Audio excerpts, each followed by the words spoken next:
Momento Econômico com Ricardo Ledur Gotardo.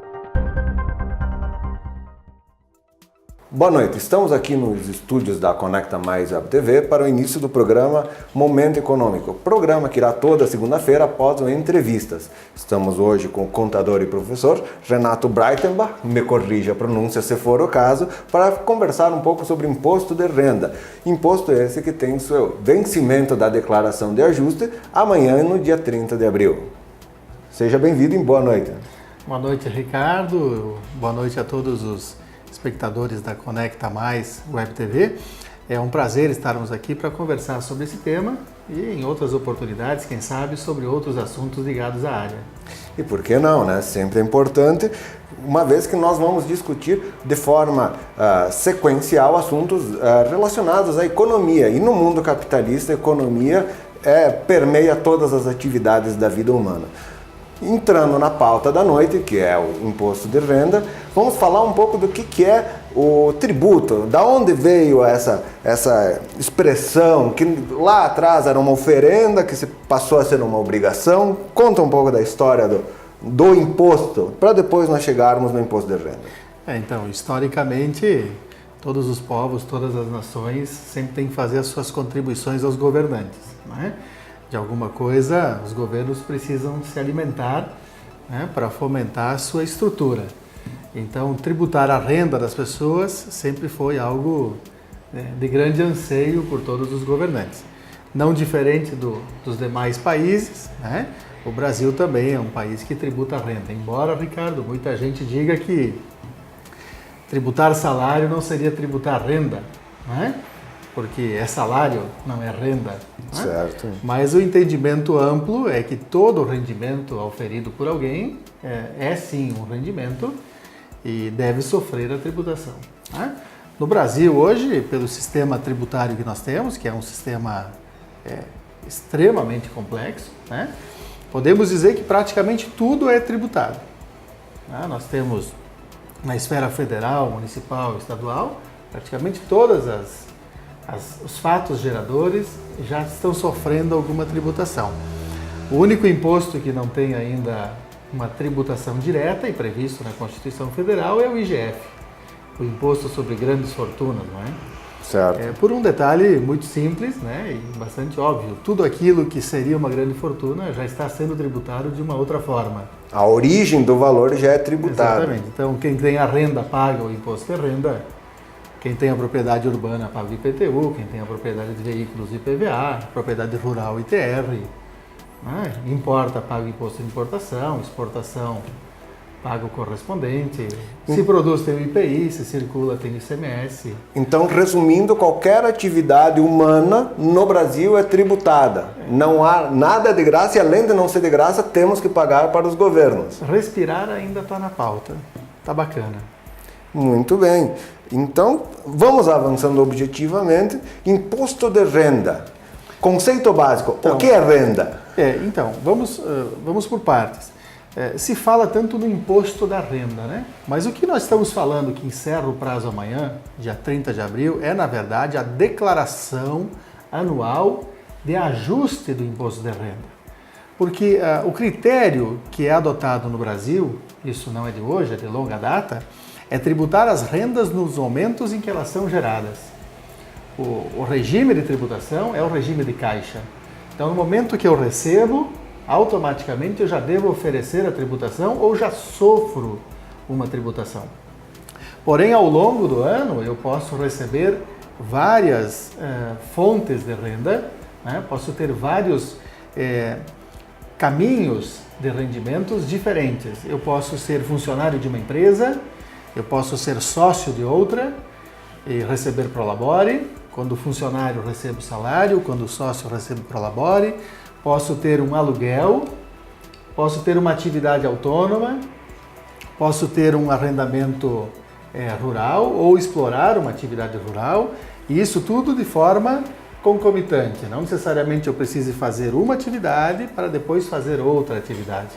Então isso tudo pode acontecer ao mesmo tempo. Porém, cada uma dessas atividades ao longo do ano, elas não conversam entre si. Então, quando eu sou funcionário de uma empresa, a empresa pensa que eu sou apenas funcionário. Quando eu tenho Prolabore numa outra empresa, aquela empresa pensa que eu tenho apenas o Prolabore. Quando eu tenho atividade rural, ela também não conversa com as demais fontes pagadoras. Então, em cada uma delas, eu vou sofrer uma tributação ao longo do ano. No entanto, ao final do ano, preciso organizar a minha vida tributária e a Receita Federal me dá uma oportunidade. Então, entre 1º de março, normalmente 1º de março, esse ano atrasou um pouquinho, e o dia 30 de abril, para fazer essa declaração anual de ajuste do imposto de renda. Pode ser que eu tenha que receber de volta, pode ser que eu tenha que complementar o imposto de renda. E aí vai depender muito da situação individual de cada contribuinte. Muito bem. E o imposto de renda, ele segue uma tabela que tem critérios de valores mínimos, aquele que tu é isento do pagamento, e outras faixas que têm alíquotas diferenciadas. Fala um pouco sobre essa tabela e também um atraso na correção que é tanto reclamado pelos contribuintes. Então, ponto de partida, Qualquer pessoa que está obrigada a declarar o imposto de renda é aquela que recebeu no ano calendário de 2018, então entre 1º de janeiro de 2018 e 31 de dezembro de 2018, o valor equivalente a R$ 28.559,70. Numa conta simples, é um salário equivalente a quanto? Um rendimento mensal? Aproximadamente R$ 2.500, R$ 2.400. Certo.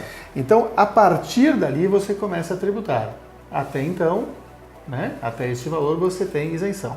Mas veja bem, vou reforçar o que nós falamos anteriormente, R$ 28.559,70, valor deste ano, é o conjunto da obra, ou seja, é o somatório de todos os rendimentos que você tenha em várias fontes pagadoras. Então, se você teve um salário numa empresa, mais Prolabore ou mais aluguéis, você soma tudo e vai enquadrar nessa tabela. A partir daí, a partir desse valor, nós temos uma tabela chamada progressiva. Então, ela é escalonada de uma forma justa, entre aspas, questionável esse justo, mas de uma forma a produzir uma certa justiça tributária e que a pessoa que sai da faixa de isenção, ela não sofra diretamente o peso da primeira alíquota, que seria 7,5%. Então ela vai ter uma aplicação de 7,5%, mas uma redução de uma parcela dedutível do resultado do imposto. Então ela vai, conforme sobe o rendimento dela, ela vai linearmente elevando também a sua tributação. Então a tabela vai ter 0% para a faixa de isenção, 7,5%, 15%, 22,5% e 27,5%. Muito bem, e no próximo bloco nós falaremos sobre o preenchimento dessa declaração e os erros mais comuns que acontecem quando é feito esse preenchimento e envio para a Receita Federal.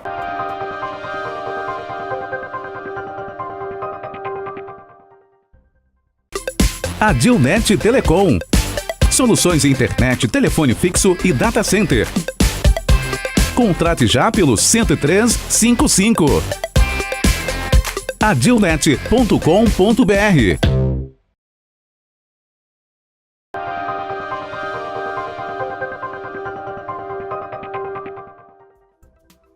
Voltamos para o segundo bloco do Momento Econômico, hoje trazendo o contador e professor Renato Breitenbach.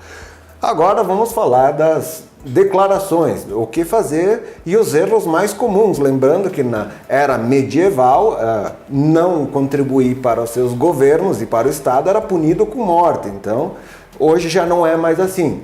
De toda forma, é importante evitar as punições. Então, caro Renato, quais são os erros mais comuns e quais as punições desses erros? Não é para tanto, Ricardo? Graças a Deus, hoje em dia, se a gente tiver algum problema com o imposto de renda, paga-se uma multa, pela não entrega da declaração, R$ 165,74. Já está bem mais barato do que pagar com a própria vida, Exatamente. E, de certa forma, de repente, uma situação aí de trancamento do CPF, alguma indisponibilidade para alguma operação financeira. Talvez uma multa, dependendo do valor do imposto devido, mas nada fora isso, ok? Só para a gente complementar o que ficou do bloco anterior, com relação à tabela de defasagem, a defasagem da tabela de imposto de renda, melhor dizendo, Nós tivemos aí umas estatísticas que foram construídas nos últimos anos e chegou a um percentual em torno de 70% a 80% de defasagem no imposto de renda. Então, aquela pessoa hoje que até 2.400, 2.500 mensais não tributa, nós estaríamos falando em aproximadamente R$ 4.500 de faixa de isenção. Isso daria, então, uma larga, né, escala de pessoas que não teriam mais a incidência do imposto de renda, nem tampouco a obrigatoriedade de fazer a declaração do imposto de renda. A grande maioria da população do país, né? Mas veja bem, isso geraria, né, um déficit considerável nos caixas públicos aí, né, do governo federal, por conta dessa falha de falta de arrecadação. Fatalmente seria compensada com alguma outra medida compensatória para garantir o equilíbrio fiscal que hoje já está comprometido, diga-se passagem. Como tem hoje tramitado, né, no Congresso, enfim, um projeto que voltaria a tributar os lucros das pessoas jurídicas como forma de compensação de algumas correções da tabela do imposto de renda. Mas vamos então tornar mais claro aqui quem é obrigado a fazer a declaração, se ainda não fez, já que hoje, segunda-feira, dia 29 de abril, amanhã encerra o prazo dessa declaração. São as pessoas que ganharam acima de R$ 28.559,70, mais aquelas pessoas que tiveram rendimentos isentos no ano acima de 40 mil. Veja bem, mas o meu rendimento é isento, por que declarar imposto de renda? Bom, porque é uma obrigatoriedade. Então, daqui a pouco a pessoa, no ano passado, 2018, fez uma rescisão contratual na sua empresa e sacou um fundo de garantia acumulado de toda uma vida e ultrapassou R$ 40 mil. O fundo de garantia é totalmente isento, ela não vai ter tributação alguma. No entanto, tem a obrigatoriedade de fazer a informação ao Fisco Federal. Não paga nada, né, para o governo, não tem imposto a pagar, mas tem obrigatoriedade de entregar. E se não fizer, multa de R$ 165,74. E mais, os produtores rurais, temos muitos aqui na nossa região, produtores rurais de pequeno, médio e alguns de grande porte. Produtores rurais acima de 142.700 e uns quebrados, quase 800, 142 mil reais e alguma coisa, eles têm obrigatoriedade de fazer a declaração do imposto de renda. Então, o produtor rural tem que pegar os talões de produtor, somar todas as notas de venda e ver se chega nesse limite. Então, ele também teria a obrigação de fazer a informação. E tem uma curiosidade, Ricardo, que tem pessoas que não têm nem atividade rural, nem tampouco o rendimento de R$ 28.559,70, mas possuem um patrimônio superior a 300 mil. E aí ficam obrigados a declarar por conta do patrimônio e não por conta da renda. O patrimônio conforme o valor declarado. Conforme o valor se chama custo histórico, certo. Ou seja, o valor da época em que o bem foi adquirido.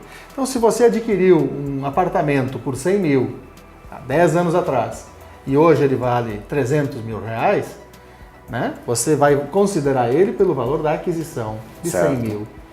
Então você pega todo o seu patrimônio, você pega apartamento, pega, né, automóvel, a conta do banco, né, aplicações financeiras, tudo que você tiver você soma. Se chegar em 300 mil, pelo valor histórico, valor de origem, tem a obrigação de fazer o imposto de renda, tá bem? E você falou em como declarar, né? Temos dois caminhos para essa declaração. Você pode fazer de uma maneira mais simplificada e de uma maneira mais completa. Essa decisão, ela é totalmente do contribuinte. A Receita Federal não interfere nisso.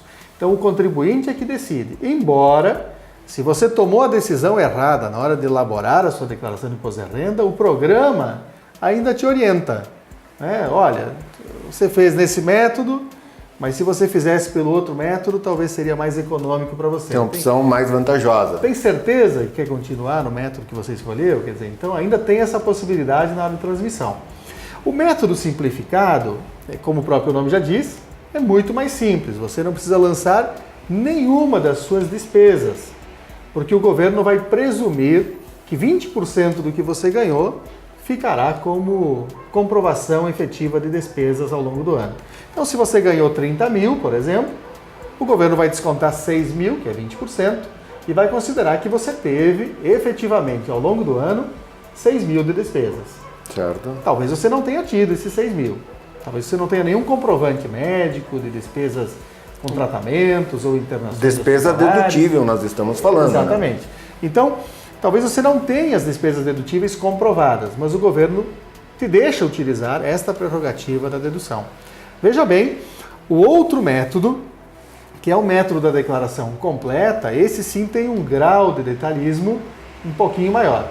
Então ali nós vamos desde o dependente, né, de definir quem são os dependentes possíveis, normalmente os filhos, que vivem sob a guarda dos pais, normalmente aí algum pai, alguma mãe, avô, avó, enfim, quando não tenham condições de subsistência, né? Não há limite de idade. Tem um filho que é universitário, não trabalha. Tem. O limite de idade é 21 anos e de 21 a 24 somente se for universitário. Acima de 24 anos, para a Receita Federal, não é mais dependente.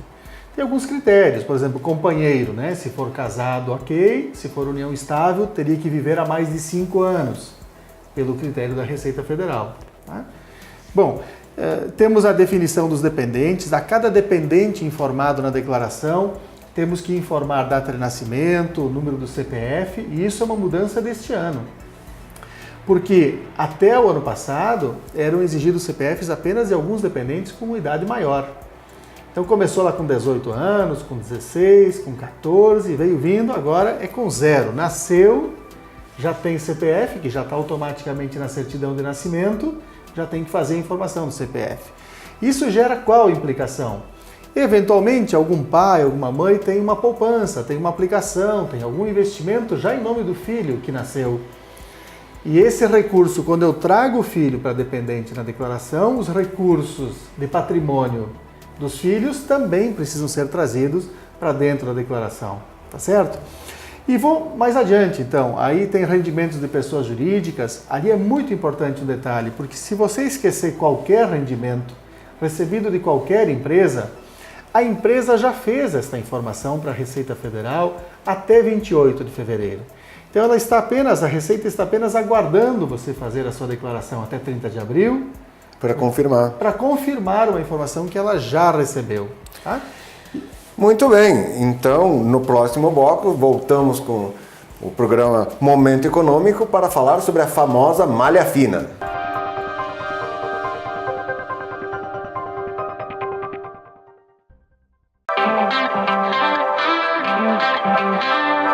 A Volpi é uma empresa inovadora, voltada para o fornecimento de soluções web, atuando na criação de websites, e-commerce, hotspot, entre outros. Volpi Soluções.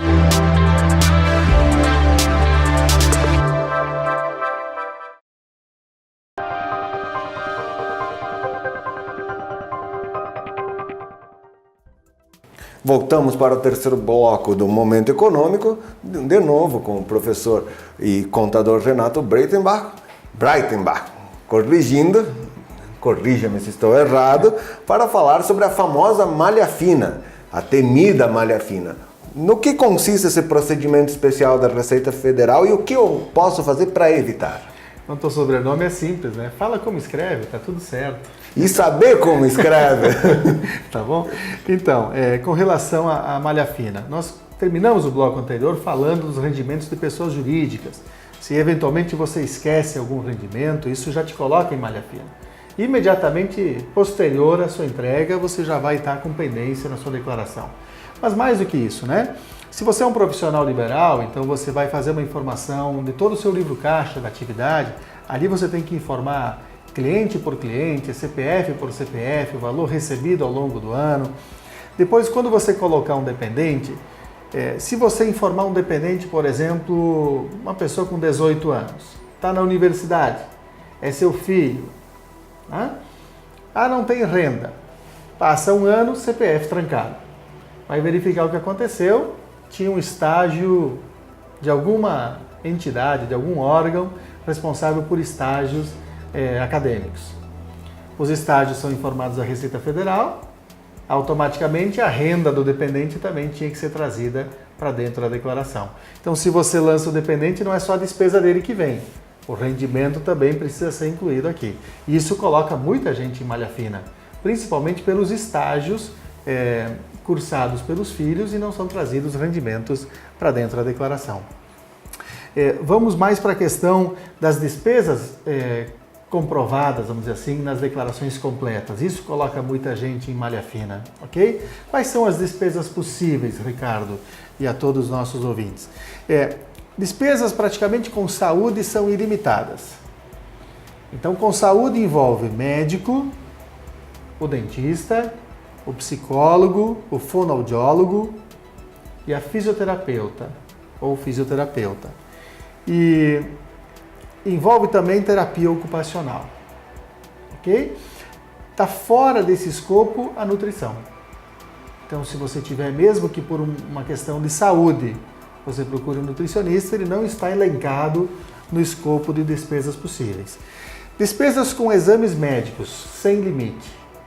Despesas com internações hospitalares, sem limite. Exames de imagem, sem limites. Quaisquer exames realizados, sem limite algum. Então, na parte da saúde, nesses que elencamos, não há limite. Plano de saúde, totalmente liberado. O que você gastou, declara, faz a informação, está tudo certo. O que tem um limitador hoje é a questão da educação. Tá? Vamos supor que você tenha um filho cursando universidade, ele gasta lá, sei lá, R$1.000 por mês. Ele vai gastar num ano R$12.000. Mas o limitador é 3.561. Então ninguém pode declarar mais do que o limite imposto pela lei. Você informa o total do rendimento, mas o programa mesmo limita a dedução ao teto máximo da legislação. Agora, se a pessoa paga a pensão alimentícia para um filho, ou um ex-marido, ou uma ex-esposa, a pensão alimentícia para quem paga é totalmente dedutível, é despesa. O que coloca em malha fina? Quem recebe a pensão alimentícia tem que tributar. É o sistema de balança. Se um pode lançar como despesa, o outro tem que fazer a tributação. Se você lança a despesa do médico, ele lá está lançando como rendimento e vai tributar. Se você lança a despesa do dentista, ele vai lançar a receita e vai tributar. Se você lança a despesa de internação hospitalar, o hospital já fez a sua tributação. Um desconta, o outro paga. Uma parte sobre a questão de saúde, é muito curioso poder deduzir as despesas para o diagnóstico, mas para os tratamentos não. As despesas com medicamentos e afins não são dedutíveis. Ficar doente sim, tratar não. Essa é uma política de governo maravilhosa. Exatamente. Os medicamentos só são possíveis de dedução quando incluídos na nota fiscal na fatura do hospital, certo, que tenham sido utilizados no tratamento hospitalar. E uma pergunta muito comum que tem vindo aí é com relação às despesas com medicina veterinária. Não é? Ela não está abrangida no escopo, então também não é possível de fazer deduções dessa natureza, nem tampouco pensar como dependente, não é? Okay? Embora o tratamento que alguns dispensem para seus pets justificariam esse tipo de lançamento. Sem dúvida alguma. E tem uma outra situação, já que estamos falando em malha fina, que tem colocado muita gente em situação de discussão com a Receita Federal. Veja bem, eventualmente você possa ter alguma discussão com uma empresa ou com o INSS em função de uma aposentadoria que poderia ter saído há 3, 4, 5 anos atrás. E você recebe esse acumulado durante o ano, tá certo? Provavelmente nesse processo você teve alguém que te acompanhou, que normalmente é um advogado previdenciário, que acompanhou o seu processo de revisão ou de encaminhamento de aposentadoria. Então, para que você possa informar isto de uma maneira menos traumática do pagamento do imposto sobre os recebidos, você tem que informar o total recebido menos o pagamento realizado ao advogado ou à empresa de advocacia. Para isso é fundamental que você tenha ou o recibo do advogado, com data do momento em que foi efetivamente recebido, ou a nota fiscal da empresa de advocacia, também emitida naquela época, quando o recurso foi efetivamente recebido. Então, assim, se você recebeu 100 mil de atrasados e você pagou 20% para o advogado, você só vai informar para a Receita Federal que você recebeu líquido 80 mil. Isso já é um benefício para o contribuinte, ele não precisa tributar os 100, somente os 80. E aí de uns anos para cá, veio uma possibilidade que é considerar que esses 80 mil que foram recebidos não são relativos a um único mês, não é relativo a um único momento, é relativo a X meses atrasados. Então você vai dividir o valor líquido recebido, valor bruto menos o advogado, pelo número de meses a que corresponde a reclamatória. Então, exemplificando, recebemos 100 mil, tiramos 20 para o advogado sobre 80, e esses 80 correspondem a 80 meses. Então, seria como se você tivesse recebido R$1.000 por mês nos últimos 80 meses. R$1.000 por mês, aplicado na tabela, como nós falamos no início do programa, até 2.400 está Se for o único rendimento, não terá imposto para pagar. Não, ele vai tributar separado. Ele vai separar dos rendimentos do ano. Então esse rendimento vai ficar 100% isento. Muito bem. Isso é bem bacana.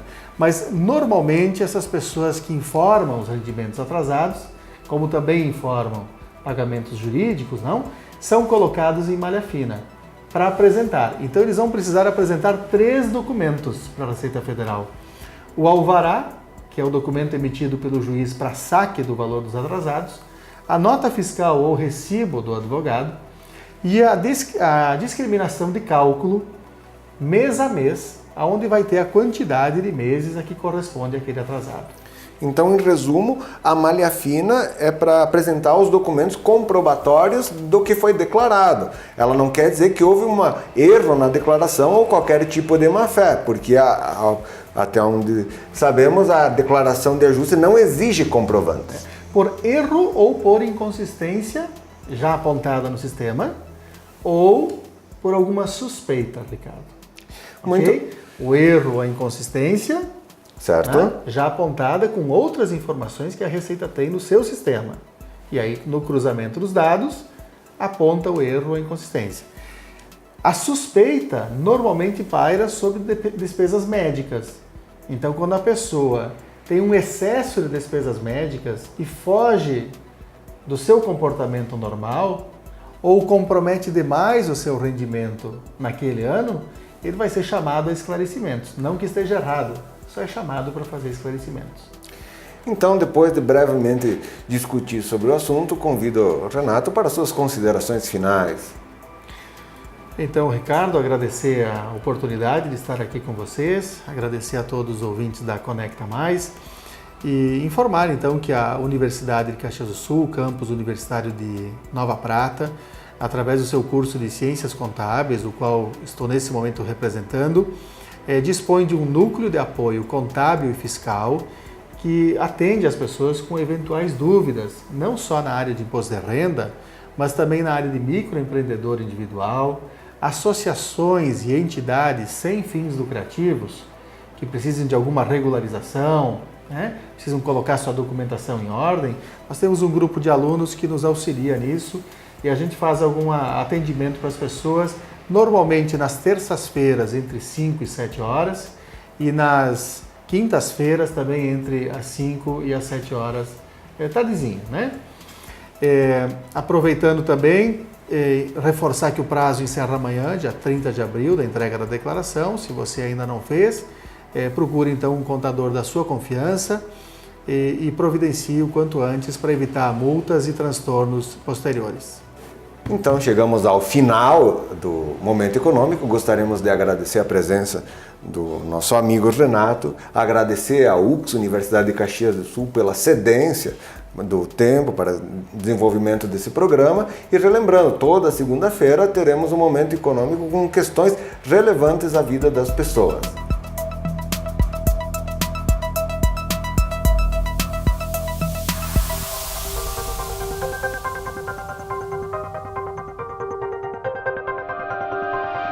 Momento Econômico com Ricardo Ledur Gotardo. Olá galera, eu sou o Daniel da Rede 7.0. Nossa loja fica localizada na Rua Flores da Cunha 632, próximo ao Sicredi. E hoje vou dar umas dicas sobre manutenção de celulares. Se o seu celular se encontra com problemas, não carrega, caiu, quebrou a tela, nós temos a solução. venha até a Rede 7.0 e faça seu orçamento. Lembrando que a gente conta com toda a linha de peças originais e um técnico especializado no local para melhor agilidade no seu aparelho. Se liga, manutenção de celulares é aqui na Rede 7.0.